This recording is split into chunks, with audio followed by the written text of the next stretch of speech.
Lavista Jones is the founder and CEO of 31 Marketplace, an agency committed to helping women cultivate their own culture of work-life balance by leveraging systems and self-care. As a burnout survivor and recovery overfunctioner, she knows firsthand that the path to success does not have to include subscribing to hustle culture, exhaustion, and overbooked schedules. On a mission to promote burnout prevention, Lavista is a professional speaker and host of the Boss Talk podcast, where she and her guests speak candidly about the challenges and shifts needed to build sustainable and self-nurturing businesses. Lavista is an Ohio native and bleeds scarlet and gray. Go Buckeyes! She's married to her college sweetheart, Stuart, and they share a home in Arizona with their son, publicly known as the Cub. Please welcome to the stage, Lavista Jones.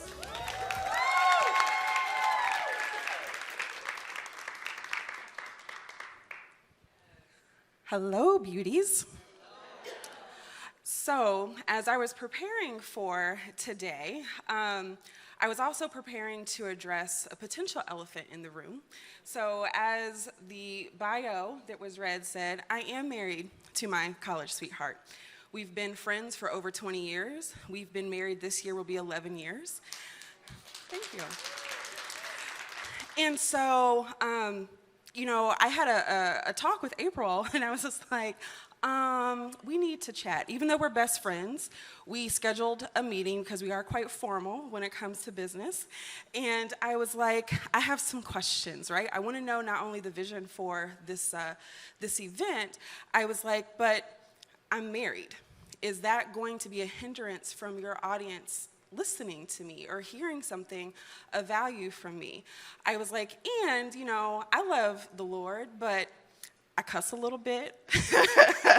I'm definitely a work in progress, right? And then I was looking at the lineup of the other speakers, right? You've got minister and a minister and a minister and a minister. And one of these things is not like the other. And so I was like, why me? And so being my best friend, she's like, well, I know all of those things about you, and all of those things are true. She was like, you have not experienced divorce. She's like, but you have experienced loss. And I was like, okay. I was like, I can work with that because I have. And so I think there's a slide, yes. I know, isn't that a cute picture of us? So they say that that a woman's smile says a lot about them.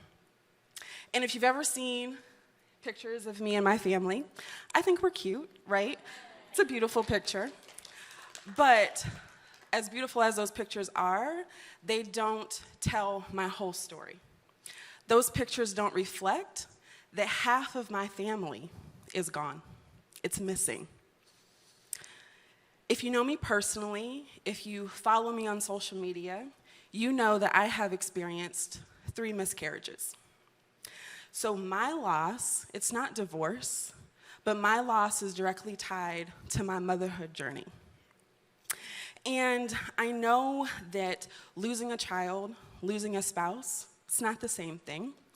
But I do think that there are some parallels with that loss. And if you'll allow me an opportunity to make some of those parallels, then I think that that part of my story will resonate, even though our losses may look differently. So can we be in agreement with that? That you'll give me that chance? All right. So, doing life with others. Those moments of getting engaged and walking down the aisle and getting married and seeing that pregnancy test that's positive for the first time. It comes with all of the feels, right? So you might be a little scared. You start thinking about the possibilities of the future, cherishing those moments, those memories that haven't even happened with that person yet because you're so excited about these 2 lives, whether it be your future spouse or this baby that's coming, these 2 lives that are coming together. And you're so excited, and things are just going so well until they're not. And for me, it looked like one day being in the doctor's office and looking up at the screen and seeing my daughter Linda jumping around, hearing her heartbeat, and the next day going in to have them confirm that her heart had stopped. It also looked like 18 months later, going into that same office and them telling me that my son had also died. It also looked like sitting at home alone in the middle of a pandemic 2 days before Christmas and my baby daughter also dying. When you go through a season of great loss, that hurt, that trauma, you can choose to be in denial that things aren't quite right. Things aren't quite right in your relationship. You know that things are a little bit off. Or you can step into the reality and face the challenging truth that's head on. And the truth is that that future reality that you had planned out for yourself, that's over. Those milestones that you thought that you were going to reach together, those aren't going to happen. Those memories that you had planned out in advance, those actually aren't going to come to be. And there's that anticipatory grief that sets in as you are now living a life that you didn't imagine for yourself. And for me, there was a crushing moment where my hope faded and my trust in God and his timing was shaky. And one of my favorite authors, Lisa Turkhurst, she wrote what I think is best in one of her books. And it goes something like, because we don't want to control God until we do. When his timing seems questionable, when his lack of intervention seems hurtful, when his promises seem doubtful, and I get afraid, and I get confused, and left with those feelings, I can't help but feel disappointment when God isn't doing what I assume that a good God would do. And we say that we trust God, but behind the scenes, we are working our fingers to the bones and our emotions into a fray, trying to control those outcomes. And we praise God when our normal looks like what we think it should, and we question him when it doesn't. And we walk away with him with the sinking suspicion that he is the one that set fire to the hope that was holding it all together. So no, this isn't the life that you envision, but it's your reality nonetheless. And it comes with a big test. It comes with the task of actually separating those lives that you thought that you were going to live together, and also fighting through the ugliness, the pain, the grief, and the hurt that comes along the way. And living apart from a person that you love for the rest of forever, that's the loss of relationship, whether it's your baby or a spouse. And no matter how trying that disappointment journey may be, you know when you've actually gotten through the test, though, of that separation, because you're finally able to settle in and accept what your new normal is and how you are going to live in it. So what does any of that, though, have to do with developing self-care and self-compassion? So let's get into it, okay? After my first miscarriage, I remember I was sitting in my office and I got this meeting invite that said, "Kidnapping La Vista." And I looked at it and I was like, I've got questions. And I opened it up. I was like, well, let me see who sent me this like crazy meeting invite. And it was my best friend that was on the meeting invite and my husband. And that calmed me just a little bit. I was just like, okay, maybe this is not so nefarious plan. So I accepted the invitation to my own kidnapping. And and as the date got closer, you know, questions started being asked about food preferences, those kind of things. And the day of, my best friend, she came and she picked me up and she took me to dinner. And during that dinner, we cried and we talked and we laughed and we cried together, and I cried on my own and we cried together some more. And I think that she asked me one of the most important questions she may have ever asked me. And it was very simple, and she just simply said, "What do you need?" And I remember looking at her as though we were having the conversation today, and I remember telling her, "Don't let me disappear." In that moment, my personal and my professional life collided in a major way. And I knew that I was either going to walk out this self-care thing that I talk about, or I wasn't. And because your needs, whatever you're going through with your relationships, with the breakups, with the divorce, with whatever trials come your way, your needs are important and they need to be prioritized. So I have 5 things that I want to leave with you today from my story. The first one is learn what you can from those experiences. You may be looking at your situation through a lens of failure, then fail forward. Learn what you can from the experience. Learn about your strengths. Learn about your unique endurance. Get real about your opportunities, because you know what? None of us are perfect. Just because a relationship ends doesn't mean that it was always all their fault. There is a lesson in everything. Seek it out and glean from it what you can and build a stronger foundation for yourself. The second thing is to extend grace to yourself. As a recovering perfectionist, I struggle with giving grace to myself. But as a coach, I strongly believe that doing the hard work is what will get you on the other side of disappointment, to be able to focus and prioritize on your self-care.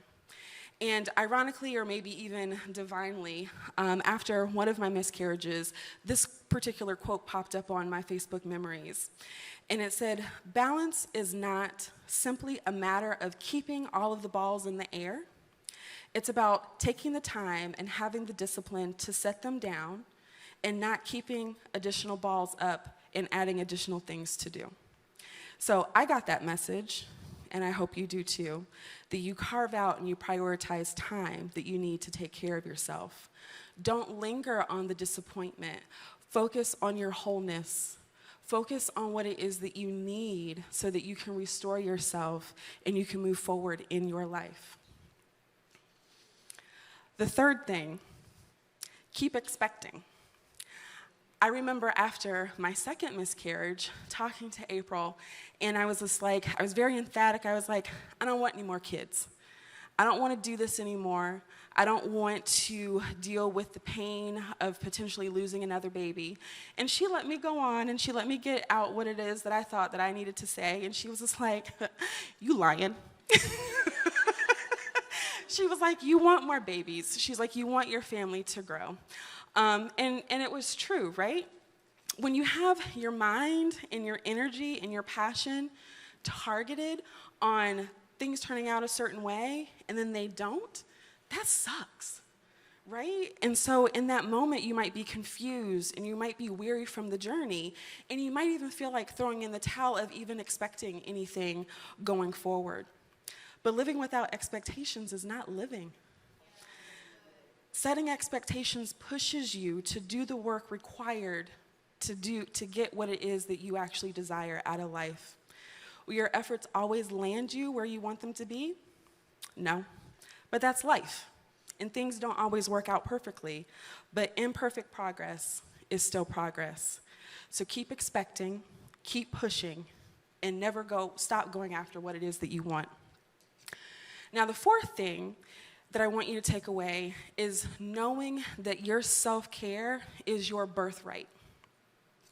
One of the common excuses that I hear as a coach is, I don't practice self-care because I don't want to appear being selfish. And we've all seen those memes that's like, oh, self-care isn't selfish, and that's cute. But I call B and some S on that, and I'll tell you why. And it's because self-care is most definitely selfish. And it's because it is the care of yourself. Self is at the center. Self is the entire reason that care is being done. And it is my strong opinion that it is beyond time for us to let go of the guilt that is associated with spending our own time and our own energy and our own resources to take care of ourselves, to show that we are a priority. But don't just take my word for it, right? So I think I've shown that I am so far removed from being a theologian of any kind, but I think that practicing self-care is outlined in the book of Matthew, the 22nd book of Matthew. But before we dive into my little mini debut sermonette, I want to ask you all a couple of questions. So I want you to raise your hand. Raise your hand if you have ever made a real love connection. That kind of love connection, that makes your palms sweat. Keep your hands raised. Keeps that kind of connection that makes your palms sweat, those butterflies in your stomach, you feel tingly when they talk to you, those kind of things. Okay, keep your hands raised. Now, after some honest reflection, I want to know, by keeping your hand raised, have you ever made that kind of connection with yourself? There's fewer hands that are up, okay? So whether or not that you answered that second question, yes, no, not yet, making that connection is a critical foundation for your self-care because God told us to do it. So I'm going to read that passage in Matthew really quick, and it says, he said, "Teacher, which command in the law is the most important?" And Jesus answered, "Love the Lord your God with all your heart, all your soul, all your mind. This is the first and the most important command.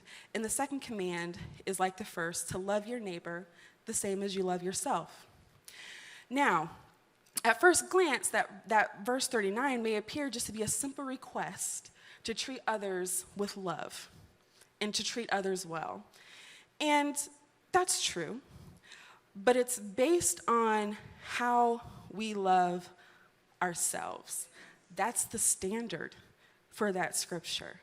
Without loving yourself first, your reflection of love is incomplete, and your foundation for self-care is wobbly. Let's look at how that plays out in real life with a couple of examples.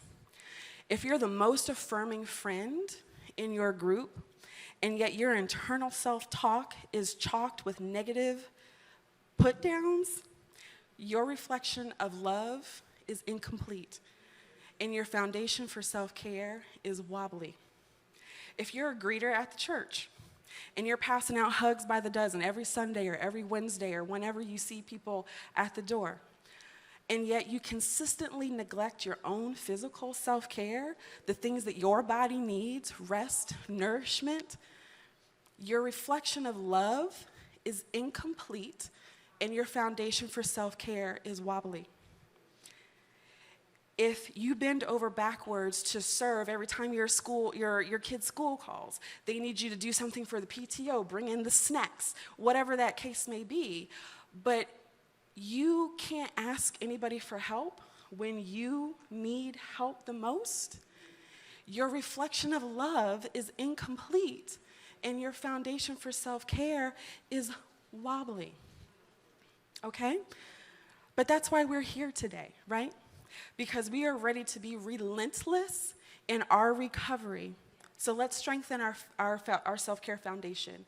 And we can do that with the fifth thing that I want you to take away. And it's having a spa day every day. So, so two of the other obstacles that I hear from clients is they feel like they don't have enough time for self-care, and they feel like they don't even know what to do for self-care. So keeping those two things in mind, I want to walk through the spa method that I created. I wrote about it in my first book, but I didn't just write about it for other people. I lived it myself. It was something that I actually created for myself, going through those losses, making the declaration that I didn't want to disappear. I knew I needed to put myself front and center. And so I started making non-negotiables for myself. No matter how I felt that day, these are things that I'm going to do for me because these are the things that I need. So the S in the spa is to do something smart. Do something every single day that stimulates and supports your mind. That could be something like solving a puzzle, reading a book, learning a new language. The P is to do something physical, taking care of your body. Something that nourishes your senses, your sight, smell, touch, What does your environment look like? That can be doing something simple as getting up and stretching, going outside and letting the sun kiss your skin every day. And we live in Arizona, the sun is out all the time. Go out, be in the sun. It could be breathing. One of my favorite authors, Giovanni Pampelli, she sums it up beautifully. She says that breathing is one of the greatest pleasures in life, and it's a pleasure that is accessible to all of us. And because breathing is so restorative, I want to do a quick exercise with you all, and I want us to do what I call 4-6-8 breathing. So everybody sit up in their chairs, please. Sit up nice and tall, feet planted on the ground. And I want you to close your eyes. And for a count of 4, you're going to breathe in. For a count of 6, you're going to hold that breath. And on a count of 8, you're going to push the breath out and push it out all the way, empty your lungs. And you're going to do this on your own cadence, okay? But we're going to start with a breath in, right?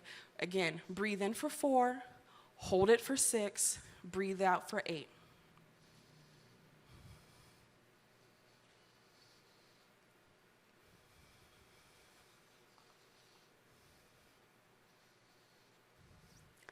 And as you're continuing to do that breathing, I'm going to leave you with the last part of SPA, and it's the A.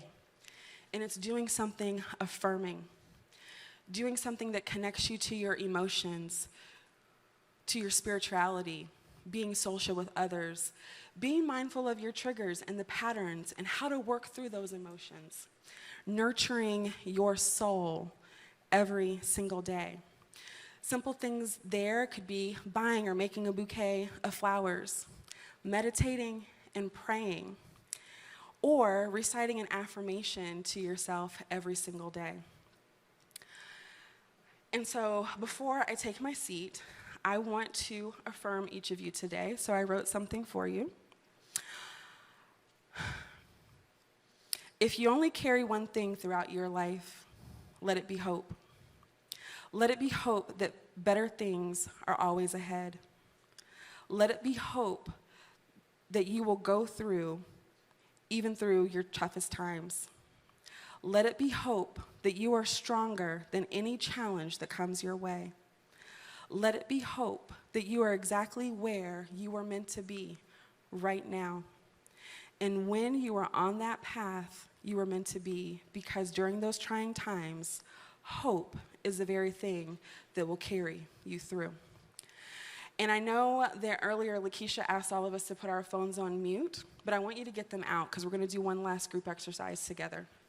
Get them out and put them on video. I want you to take a video of yourself. Right now, yes. Everybody at home, do the same thing as well. Grab your phone, get your phone out, put it on video. Give me some sort of sign that everybody's set up. I got thumbs up, thumbs up, thumbs up. Okay, so you've got your phone out, hit record, and then get ready to repeat after me.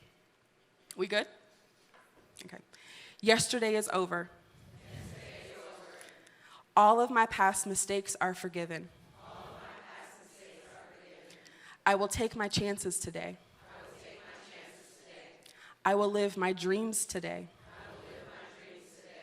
Life is happening on my own terms.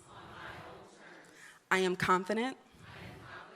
I am ambitiously brave. I am focused on my passion and rest. I am making an impact. I will take care of myself. Simply because I am worth it. I choose me. And I'll choose me over and over and over and over without pause, without a doubt, in a heartbeat. I'll keep choosing me and let hope carry me. God bless you.